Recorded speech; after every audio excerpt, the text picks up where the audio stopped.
गेले 2 दिवस मुंबईमध्ये सीएनजी गॅसचा तुटवडा जाणवत आहे। त्याच्यामुळे पाहायला गेलं तर कुर्ला या ठिकाणी पाहायला गेलं तर रिक्षाच्या भल्या मोठ्या रांगा जे आहेत चाकरमानी त्यांनी लावलेली आहे। बस डेपोवर देखील मोठ्या प्रमाणात गर्दी आहे ती सध्या पाहायला मिळत आहे। आपल्यासोबत काही चाकरमानी आहेत। काय सांगाल तुम्ही कधीपासून इथे रिक्षाची वाट पाहता? सीएनजी गॅसचा तुटवडा आहे तो जाणवत आहे। जवळजवळ आता अर्धा पाऊण तास झालेले आम्ही इथं लाईनीत उभे आहेत, उन्हात एकदम हे पळतोय, तरी पण अजूनही रिक्षा काही येत नाही आहेत।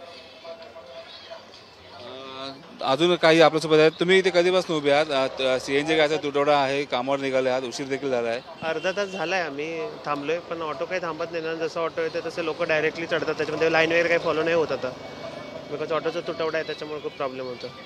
याच्या आधी तुम्हाला काय सांगण्यात आलं होतं की सीएनजी गॅसचा तुटवडा आहे, बसचा देखील पर्याय आहे? असं काही नाही, असं काही आयडिया पण नाही आहे की सीएनजीचा तुटवडा होईल वगैरे, तर लोकांनी तशी त्यांची सोय केली असती कुठून कसं। नक्कीच आपल्यासोबत अजून पाहायला गेलं तर अजून काही नागरिक आहेत। तुम्ही ते या बस लाईनीमध्ये कधीपासून उभे आहात? सीएनजी संपलेला आहे, रिक्षा देखील नाही आहेत, रिक्षावाले भाडं देखील जास्त आकारतात, काय सांगाल?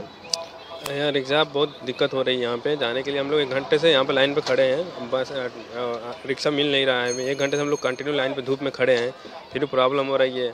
अभी क्या कर सकते, पब्लिक है तो झेलना ही पड़ेगा। गवर्नमेंट कुछ करे इसके लिए, व्यवस्था करे, तभी जाके कुछ हो सकता है। Thank you. नक्कीच जर पाहायला गेलं गेले 2 दिवस रिक्षा असेल किंवा प्रायव्हेट वाहन असतील किंवा ओला उबेर असेल यांना देखील सीएनजीचा आहे तो तुटवडा सध्या आता मुंबईत जाणवायला लागलेला आहे। कॅमेरामन प्रवीणसोबत मयूर राणे, साम टीव्ही, मुंबई।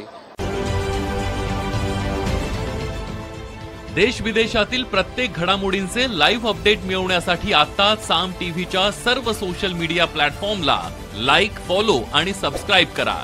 तसंच सर्व नोटिफिकेशनसाठी बेल आयकॉन प्रेस करायला विसरू नका।